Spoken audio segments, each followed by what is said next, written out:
If you run a company or manage a team, hiring qualified people quickly can make or break your business. Imagine a position of need going unfilled for weeks or even months because you just can't seem to find the right candidate. When it comes to hiring, Indeed is all you need. Stop struggling to get your job post seen on other job sites. Indeed sponsored jobs help you stand out and hire fast. With sponsored jobs, your post jumps to the top of the page for your relevant candidates so you can reach the people you want faster. This makes a huge difference. According to Indeed data, sponsored jobs posted directly on Indeed have 45% more applications than non-sponsored jobs. Plus, there's no monthly subscriptions, no long-term contracts. You only pay for results on your job post. Just in the last minute that I've been talking to you, 23 hires were made on Indeed, according to Indeed data worldwide. Now that is fast. There's no need to wait any longer. Speed up your hiring right now with Indeed. Listeners will get a $75 sponsored job credit to get your jobs more visibility at Indeed.com/BWN. Go to Indeed.com/BWN right now to support this podcast. Indeed.com/BWN. Terms and conditions apply.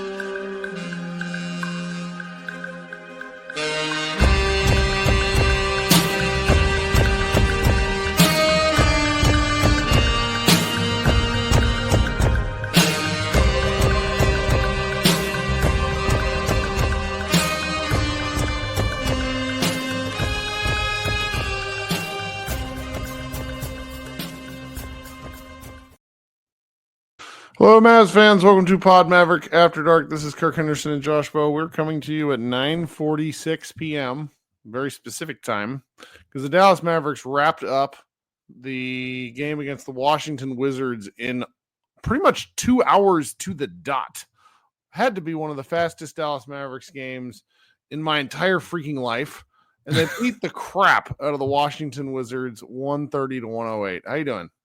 I'm doing pretty good. I mean, you want to actually clock it at about 15 minutes this game ended, because it was pretty much over after the first quarter. And you don't say it, and in today's NBA, you don't get to say that too often with how roller coaster modern games are with 3-pointers and the efficiency of these offenses. Usually you'll see a big lead get dwindled down. Just with the way how talented the league is and the way teams play. But this one was over. This one was over after the first 12 minutes. I think we could confidently say that tonight. And why it was over within the first 12 minutes is because we had a Klay Thompson explosion following the I think it was only 2 shots against Boston. Looked like Jason Kidd read some Dallas Mavericks websites, saw some criticism of the combination of the I don't know, just the lack of offensive game plan the Mavericks seem to have. I don't know. We talked about that Celtics game. They had an offensive game plan, and it wasn't one that suited Klay's strengths. And so he doesn't get many shots. And early on, the ball found him, I think, largely just as a result of like game flow. Didn't feel like they were doing anything special. He also did this really neat thing, and it's like, I wish we had like better social clipping, because it's like this would be a clip. Klay did this like really incredible thing where he got the ball and he shot it. It's a wild thing that happens. So when you shoot it, when you don't take any stupid pump fakes into nothingness, and you just do the thing which you are placed on earth to do, which is Klay Thompson shooting the basketball, the ball has a higher percentage chance of going in. And at one point in the first quarter, he was 6 of 7 from the floor, and they were all 6 made threes. I'm pretty sure that's something like that. Finished the first quarter with 7 made threes. So now he ended up the game with 7 of 12 from 3. And so I don't know, like this probably dropped his percentage down just a little bit. But after the first quarter, where he at 7 of 10 from 3, Klay shot over 300 3-pointers this year. This is a 47th game of the season. For anybody who's remotely good at math, I want you to understand how hard it is. Klay Thompson raised his 3-point shooting percentage an entire point in a single quarter with how well he shot the ball. It was so funny. I was just dying laughing because it's like, this is it. And you were kind of getting perturbed because it's like, It was. you were perturbed because we have to contextualize, like, the Washington Wizards are one of the 10 worst basketball teams I've seen in my life. Okay, good. I thought you were going to say one of the 10 worst teams in the league, and I was like, please tell me all time. Okay, They're just one of the worst basketball teams ever assembled. They were also missing 3 of their better players, and so it's just, what are you gonna do? Yeah, I got a little persnippety in our Slack and on Twitter because I don't even know on Twitter. I try to keep it Sure. PG now because I don't want anyone to yell at me.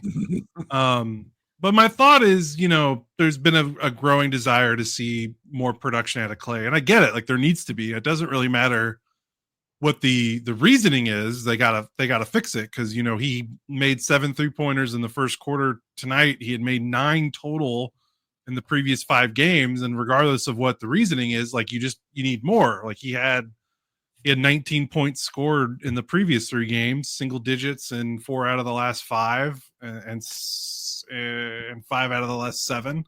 Yeah. Like, he's not paid as much as he used to, and he's not that high on the totem pole in terms of his salary. But like, with all these injuries, you got to figure it out. And obviously, Luka out makes it harder. So it's not like you can expect him to be dropping 27 points a game and doing this regularly. But you need a little bit more than 4 shots against the Celtics and 6 points and 3 points against Portland and some of these performances he's been having. And to me, I think they've actually tried to do some off-ball stuff with him more than I think the fan base wants to admit. And that's fine because you look at the production, and the production's poor for the month of January. Before this, he was averaging 11.5 points per game in January. But like, you look at who they play, look who they played the last few weeks: Boston, Oklahoma City, Denver twice. I guess Denver's not a great defense, so that's probably a bad example. But the Lakers, Memphis, Cleveland, Houston, that's who they've played in the month of January, and those are all games without Luka Doncic. Like, those are some good defenses. And you don't have Luka, you don't have Najee Marshall in a lot of these games. Some of these games they didn't have Kyrie. Like, Klay is an off-ball player. It is hard to generate looks for an off-ball player when you're missing so much spacing, when you're missing so much ball handling, you're missing so much passing, right? Because Klay can't pass himself the ball. And Klay, can't dribble himself into good shots like he could a little bit more in his Golden State, early on in his Golden State days before the injuries. He was actually, not terrible at doing some stuff with the ball in his hands. So I guess the passing that opened up for him after he started hitting buckets, some excellent passing. Just bluffed it. Yeah. And to be fair, the Mavericks need to find him better in transition. It's been hard for them to get transition opportunities because their defense has been a little hit or miss with, Lively being out of the lineup. So that hurts. But I guess my point I'm trying to put a bow on this is I will meet people halfway when I say the Mavericks need to do a better job getting Klay involved and getting that production out of him. I would just say I think they have tried more than people maybe want to give the team credit for. And it just hasn't worked because they don't have spacing and they don't have passing and they don't have ball handling. And there's like, go rewatch that Celtics game. Like, they're running stuff for Klay. He just can't get open because there's no room for him. And he's playing against Drew Holiday and Derek White, 2 of the best, off-ball defenders the league and you has, don't want Klay putting the ball on the floor against those guys. No, exactly not. So, like, there was a lot of, this is what happens when you get Klay the ball. And I'm like, this is also what happens when you go from playing the defending champs to a 6 and 38 team. Like, they've lost 14 games in a row. That's also part. Like, I just want that. Like, if we can agree, if I can come to the middle and say yes, the Mavericks need to do a better job getting Klay involved and this is amazing. We can at least meet on that point too. Do you know what their average point differential is? The Wizards? Yeah, don't look. I'm not looking. Is it -11? Ooh, keep going. -13? It is -14.5. That is astonishing. Do you Is want to the gap between them and the New Orleans Pelicans is nearly 6 full points. I wonder what their net rating stuff is. That is outrageous. Yeah. We're talking. I mean, guys, we're talking historical bad. Like, I mean, this is. I mean, are which they good? You know, Yeah. I mean, and if you want to be a glass half full guy and said that the team needed like just a shellacking, I actually think that's my takeaway. The team needed to feel good about themselves. I'm not trying to say, we should. Let's be clear. We're not trying to take away, like, they won a NBA game by 22, but 22. They were up by 38. Yeah, no, like, that's still, with the way this team is injury wise. I mean, in my mind, any win, they could have won this game by 2 points, and I'm like, all right, like, when you don't have Luka and you don't have Najee, and you know they did have Kyrie, but like no Maxey, no Derek Lively. Right. I mean, you just, there's no style points anymore. You just get wins, and that's all that matters. So, like, yes, it was awesome, and they haven't won. I mean, they've lost a lot. They've lost a lot of close games too. You know, the Celtics game was a blowout. Like, yeah, man, they needed this for sure. Absolutely. No one should take anything away from this in terms of, you know, obviously the Wizards stink, but they also needed a win real bad. Just needed it. And it's funny, you know, if you're looking at like random box score stuff to take away from this one, the game, I'm pretty sure I marauded Spencer Dinwiddie's lack of passing last game. And he had 9 assists and 0 turnovers. There you go. Team and we know 26. Dinwiddie is online, so that would be funny. Well, I mean, it's, you know, this game was, if you're looking for stuff to take away, there's not much from okay, this is how they apply moving forward. But the real thing that we're at right now, and the Mavericks sit 3 games over 500, they're about to head out on a pretty tough Eastern Conference road trip. The likelihood of them finishing the pre-All-Star break under 500 is, with the record that they've been playing, like it's on the table. So we gotta take wins where we can get them. And there were elements of this game that were really interesting and fun. And you know, PJ Washington sort of using his size and strength, he was kind of all over the place. I loved his post up against Alex Sarr, who's like 6 inches taller than him, and he made him look like really abused him. Made him look like Chris Paul or like Muggsy Bogues. The other one is Olivier Maxence-Prosper tying his career high, 20 points in 25 minutes. The fact that he was a +1 is hysterical, but that just means he was in during that late. Yeah, he played. He played the last 5 minutes of this game when he was like he had 3 offensive rebounds and felt like, I described him on Twitter as having big golden doodle energy, which for against the lower tier team, he's the kind of guy that can punish teams just because he's huge, and he's sort of he does the same stuff Josh Green used to do, which was be like relentless on the offensive boards. And so it's fun to see him, you know, mix it up, do some interesting things. I had a career high 20 points. Our guy Jack is writing about Omax, so we'll have an Omax piece up. I take a little bit of umbrage with the notion that the game is slowing down for him, because he played 4 minutes against the Celtics and they never played him again. Like, these are 2 different basketball games we're playing here, and every step Omax takes forward is largely going to come if he's able to play regular NBA minutes, and I don't know if that's going to happen. I mean, it might happen now with Maxey out and they just need the body. So if he continues to get 15 plus minutes a game, then I think everyone should feel very bullish about his eventual development. But what comes with that is stinkers and massive mistakes. And I'm not sure Kidd has the patience, even with the lineups that they have to play him. Yeah. I hope so. I think now he doesn't really have a choice. But you're right. You know, that's why, you know, what happened. We talked about it like a Saturday, like how does he go from following up his best game of the season in that win at OKC, where you had 14 points in 21 minutes. And then the very next game, he plays 4 minutes against the Celtics. I don't think he played it all in the second half. And that's when Maxey got hurt.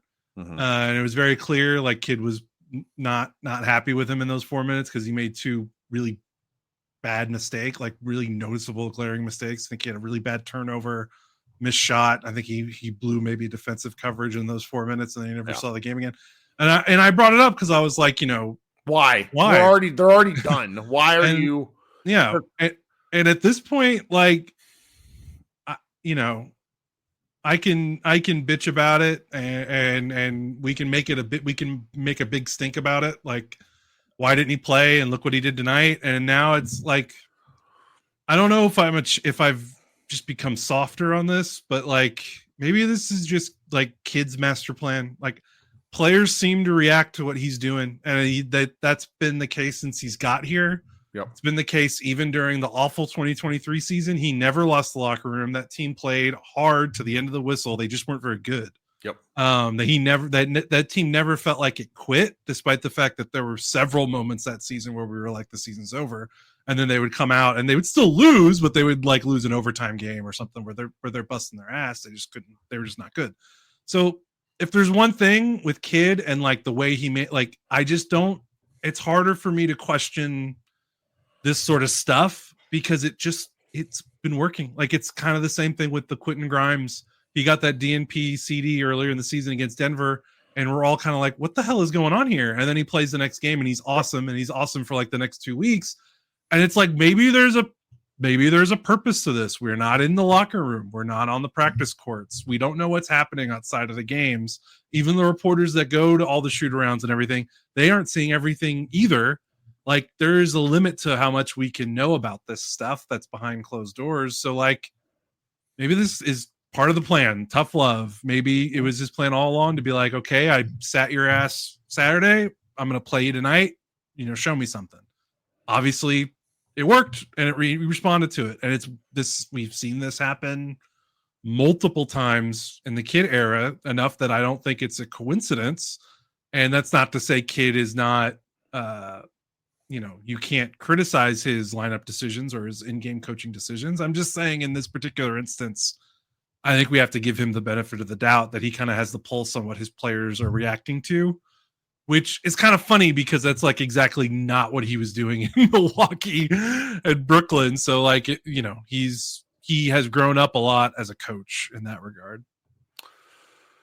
Well, if I have one complaint, we gotta shelve these Markieff Morris minutes. He is 5 of 23 from the floor this year, assuming my quick math is correct, and it might not be, but he's not. He's a highly compensated assistant coach. Yeah. So do you play your fresh off the street two-way guy back up 5 minutes? Okay. Yes, you do. That's what you want. Okay. Kirk wants Kyler Kelly minutes. No, and look, I already deleted the tweet because I was just, it's like people are like, oh, this guy sucks. What are we doing? I missed it. What did you say? I there's an animated Star Trek gif of Kirk going, like putting his hand over his mouth, being like, what do you mean? It's from the Star Trek animated show. Yeah. And I'm just like, you mean the 27-year-old white guy center no one's ever heard of until yesterday is not that good? Like, really? Like, what are we doing here? It's not his fault. And for anybody that wants the 7'5" guy, Jamarian Sharp, out from the Legends, no. No. Well, to be fair, Kirk, I think you got what you wanted because, Morris didn't play till the game was already out of hand anyway. I mean, when the game was still competitive, and I use that loosely because it really wasn't competitive after like the halfway point of the first quarter. I mean, his solution to no Maxey, no Derek Lively, no Dwight Powell was PJ backup 5. Sure. So sure. I think that I think in a close game, I don't know if Morris or Kelly even, maybe they play a combined 5 minutes or something, like as long as there's not foul trouble, of course. Right. But I think that gave you more of an insight into what Kidd's thinking, what to do with his big man all rotation. This is triage basketball. So I'm going to be reluctant to be too critical. It's just Markieff Morris goes in there and is like, you know what? It's Markieff Morris time.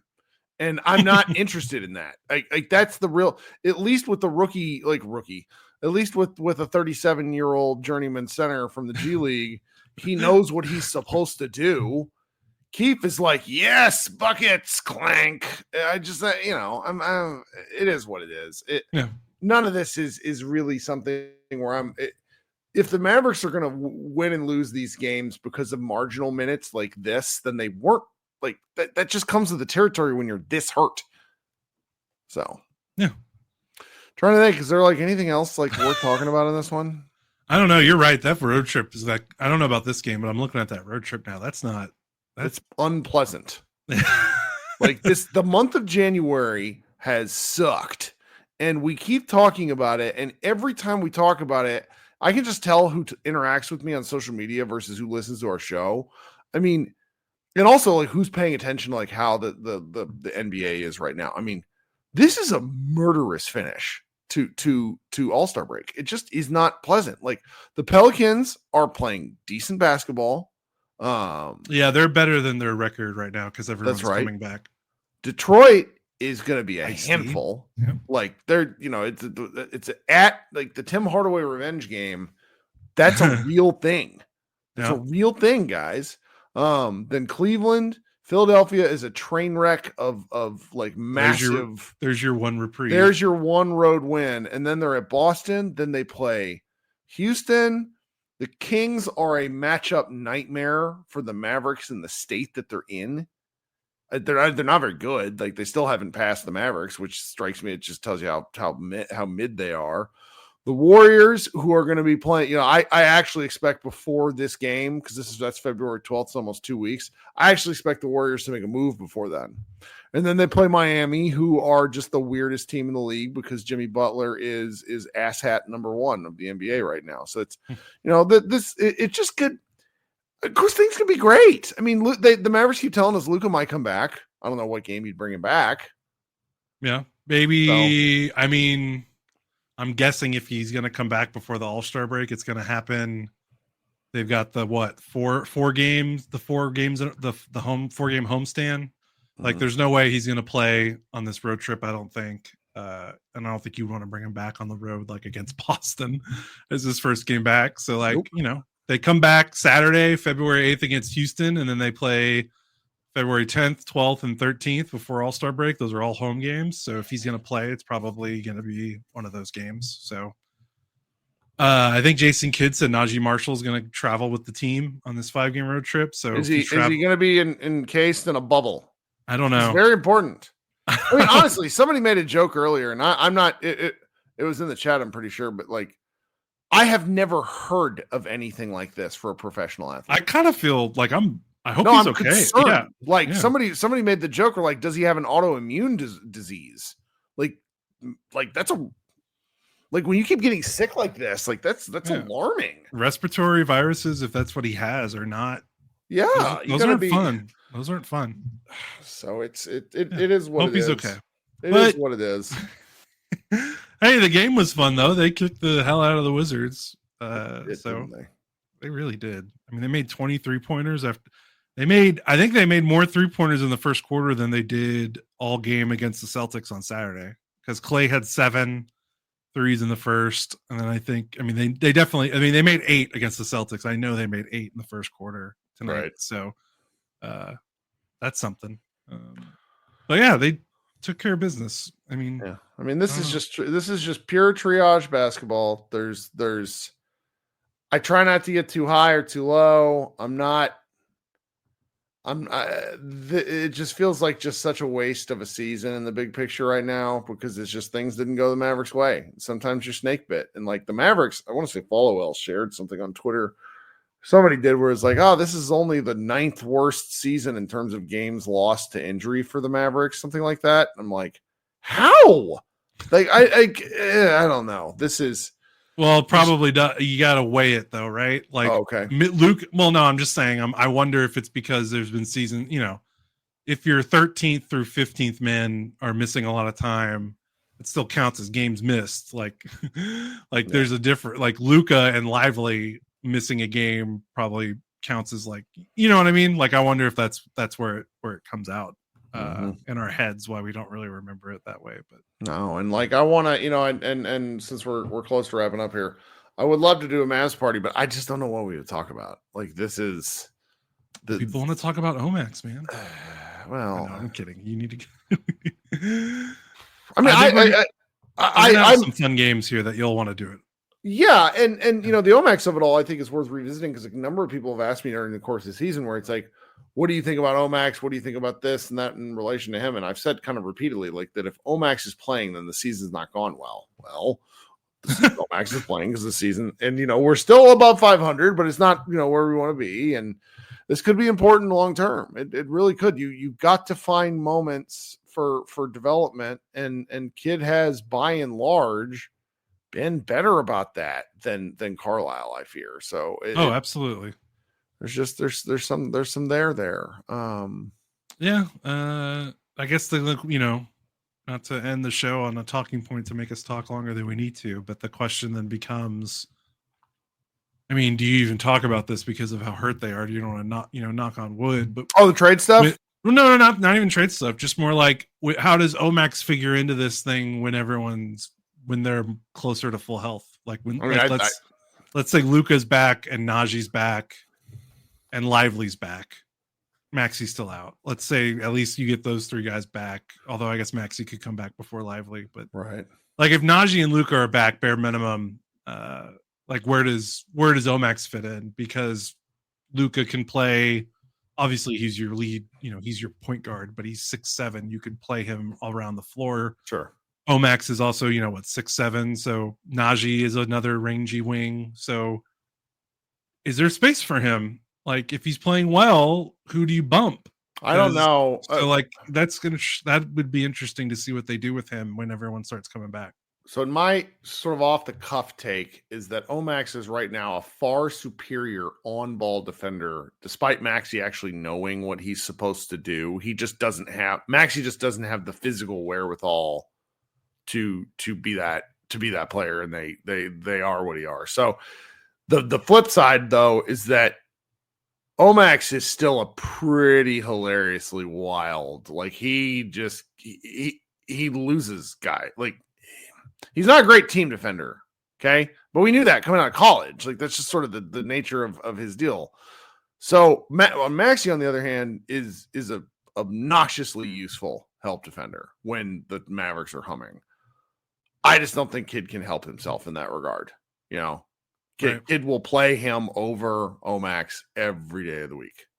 Yeah, because coaches tend to lean it's awesome that Omax can Omax scoring 14 points against OKC on the road, got to the free throw line 9. Like Maxi's not going to do that at this stage of his career, but also, the peaks and valleys with Omax are high. He's a volatile player right now, which you can ride this out right now when everyone's hurt and the coaching staff can live with it. But yeah, when everyone's back and coaches have the option of a veteran that might not, Maxi's not going to pop off for 20 points like Omax just did, but he's also going to be from what the coaches care about.